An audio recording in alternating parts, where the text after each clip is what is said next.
नमस्कार दोस्तों, मैं आपका दोस्त प्रवीण। मैं आ गया हूँ छोटे छोटे मुद्दे फिर से लेके। हालांकि एनडीए की सरकार बन गई, बीजेपी और उसके गठबंधन दलों को मिला के अपना सरकार बना ली है और प्रधानमंत्री जी परसों शपथ भी ले लिए। हालांकि मंत्रिमंडल में बहुत सारा बदलाव रहा नहीं, जो कोर मंत्रिमंडल है वो लगभग सेम ही है और अब एनडीए की सरकार अच्छे सुचारू ढंग से चलाने के लिए अपने कार्यरत है। बट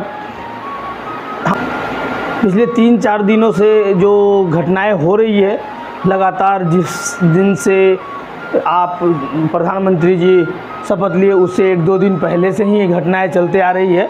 उसमें मैं आपको छोटे छोटे मुद्दे बता दे रहा हूं, जैसे कि आप देखें सुने होंगे कि कंगना रनावत के ऊपर एक सीआईएसएफ की जो महिला थी वो चाटा मार दी।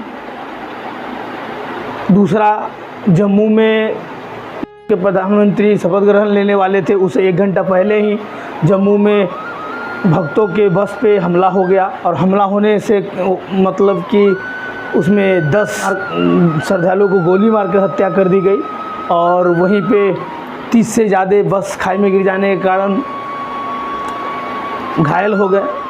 ये हो क्या रहा है? ये हमारे देश में चल क्या रहा है भाई? वही छोड़ दीजिए, इस सब चीज़ के बाद जब घटना हुआ उसके बाद तुरंत जो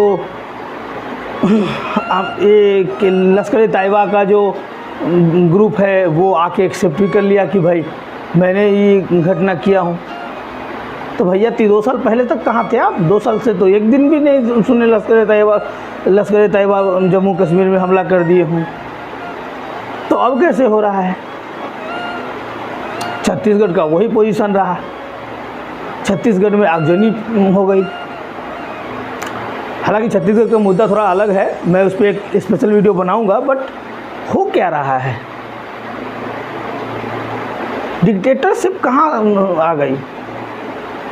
पहले तो एक न्यूज़ मार्केट में चल के आ रहा था कि जो सत्ता के लोग हैं वो डिक्टेटर है। अरे अभी कहाँ डिक्टेटर आ गई? अब कौन डिक्टेटर है? अब कैसे हो रही है ये सब? एक जो सांसद बन गई, सांसद से जीत के आई महिला के ऊपर चाटा मार दिया। नहीं हुई जो जवान सीआईएसएफ की मतलब सुरक्षा बल है वो चाटा मार दे रहे हैं। अरे ऐसे थोड़ी कोई किसी को चाटा मार देगा, उसके पीछे का भी बहुत सारा मुद्दा होगा ना। कोई लड़की उठी, अरे किसान की बेटी है ठीक है, उनको सुरक्षा के लिए रखा गया था। कंगना रनावत उनके घर तो नहीं गई थी ना। अगर घर जाती उसके बाद दरवाजे पर अगर उनसे मिलते तो हो सकता था कि वो हमारा उनका पर्सनल रहता कि हाँ आप मेरे दरवाजे पर आए, मैंने आपको चाटा मार दिया। तो ये कौन सा बात हो गई? आप सुरक्षा करने के लिए थे या चाटा मारने के लिए वहाँ पे थे? पहले एक मुद्दा ये हो गई। आज एक नया न्यूज़ आ गई है, एक नया न्यूज़ ये आ गई कि हमारे रागिनी नायक जी जो है उन्होंने एक ट्वीट किया। रजत शर्मा जी लाइव डिबेट में उनको अपशब्द का प्रयोग किए हैं। हालांकि उन्होंने जो वीडियो शेयर किया है उसमें कहीं ऐसा क्लिप नहीं दिखाई दे रहा है। हाँ, थोड़ा देर के लिए उनका लिपाते हुए नज़र आया है, बट उन्होंने क्या बोला है उसमें कोई क्लियर नहीं है। और रजत शर्मा जी एक अच्छे पत्रकार भी रहे हैं, 25 सालों से उनका एक्सपीरियंस है और मैं भी उनको लगभग 3-4 साल से देख रहा हूँ। ऐसा कभी उनके मुंह से नहीं लगा कि हाँ वो किसी के प्रति उग्र हो गए हो या किसी के प्रति अपशब्द का प्रयोग करते हो। फिर आज एकाएक न्यूज़ मीडिया में ऐसा हो गया जो वो अपशब्द का प्रयोग कर दिए। चल क्या रहा है? ये तो लग रहा है कि ये ऐसा तो नहीं कि प्रोपेगेंडा है ये। अरे सरकार बन गई, आप लोग मान लीजिए सरकार बन चुकी है। पहले सारे जगह से चुनाव को बाधित करने का सारा व्यवस्थाएं की गई। अब चुनाव जब ख़त्म हो गई तो इस बार ईवीएम भी जिंदा नहीं हुआ, ईवीएम भी बेचारे को उनके ऊपर लांछन नहीं लगा, ईवीएम भी ठीक ठाक रह गया। उसके बावजूद भी अब तो मान लीजिए आपकी सरकार नहीं बनी, विपक्षी दल का सरकार नहीं बना। और मुझे विपक्षी दल का नाम इसलिए लेना पड़ रहा है, मैं एक बात बताता हूँ। पाकिस्तान के एक फवाद चौधरी है, हाँ फवाद चौधरी वही अपना नालायक लड़का पाकिस्तान, उसका एक नेता है फवाद चौधरी, जो आके बोलता है राहुल जी बड़े अच्छे नेता हैं और तरह तरह की बातें बोलता है। अरे उसका नाम फवाद चौधरी कौन रखा भाई? उसका नाम अफवाद चौधरी रखना चाहिए था। वो अफवाद चौधरी के लायक ही हैं। चुनाव मेरे मतलब देश में हो रहा है और तकलीफ़ उसको हो रही है। पाकिस्तान को तो ऐसा मिर्चा लगा है कि भैया मतलब ये लोग मूड बनाए तो हुए थे कि इस बार कुछ भी हो जाए मोदी तो नहीं आना चाहिए। हालांकि 10 साल मोदी का रहा है, उनमें पाकिस्तान के साथ हम लोग का रिश्ता बहुत अच्छा नहीं रहा है, इसके लेके भी हो सकता है। बट ऐसा नहीं है, पाकिस्तान रिश्ता खुद से ख़राब किया है और खुद से हर बार ख़राब करता है। ठीक है, तो आपने आके विपक्षी दल के ऊपर, राहुल जी के ऊपर तरह तरह का मतलब की बातें बोली जिससे उनको प्रॉफिट हो चुनाव में, और वो राहुल जी उनको अच्छे लगने लगे। अरे नेता हैं और तरह तरह की बातें बोलता है। अरे उसका नाम फवाद चौधरी कौन रखा भाई? उसका नाम अफवाद चौधरी रखना चाहिए था। वो अफवाद चौधरी के लायक ही हैं। चुनाव मेरे मतलब देश में हो रहा है और तकलीफ़ उसको हो रही है।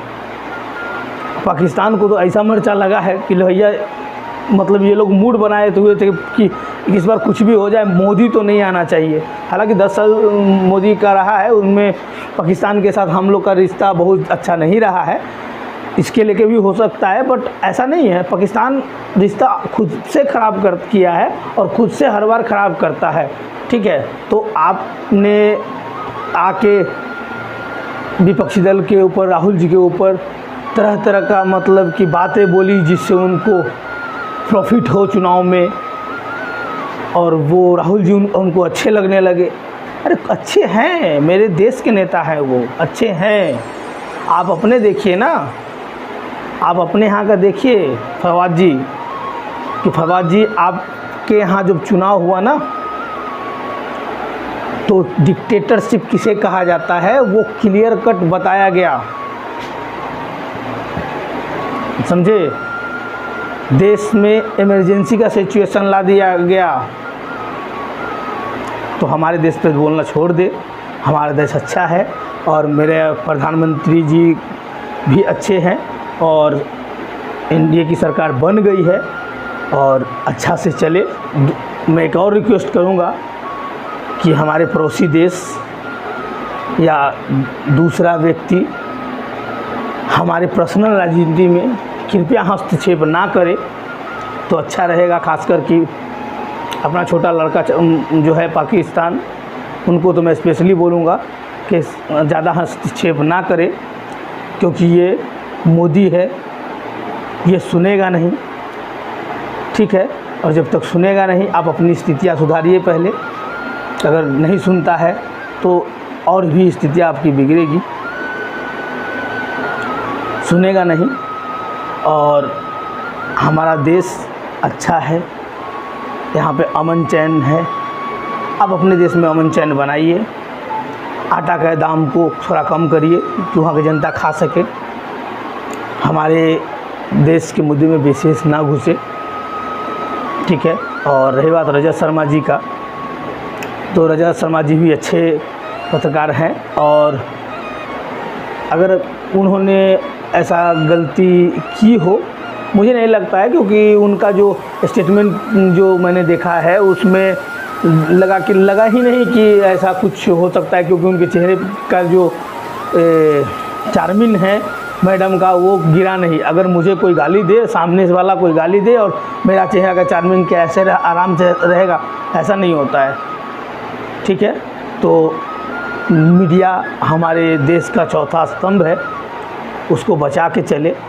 ठीक है, आज हमारे देश में एक ऐसा माहौल बन गया है कि 4 मीडिया उधर, 4 वो ठीक है, लेकिन तो भी मीडिया हमारे देश का लोकतंत्र का चौथा स्तंभ है, और जो अच्छे से देश को चलाने में बहुत काम करती है। तो इसलिए भी बोलूँगा रागिनी जी, किसी भी चीज़ को बोलिए तो पूरे सोच समझ के बोलिए। रजत शर्मा जी बड़े लेवल के पत्रकार हैं और उनकी पत्रकारिता का बहुत व्यक्ति मसीहा मानता है। और आप भी प्रवक्ता के रूप में, प्रवक्ता भी एक प्रकार का मतलब पार्टी का पत्रकार ही होता है, तो आप भी एक पत्रकार हैं, उस ढंग से चलिए। अगर उन्होंने कुछ गलत बोला है तो पहले आपको प्रूफ करना पड़ेगा, उसके बाद ही आप उन पर लांछन लगाएं। ऐसे ट्वीट करके देश में माहौल ख़राब करने की कोशिश ना किया जाए, क्योंकि पक्ष और विपक्ष का यही मतलब होता है कि दोनों पक्ष मिल के मजबूती से इस देश के लोकतंत्र को अच्छे से चलाए।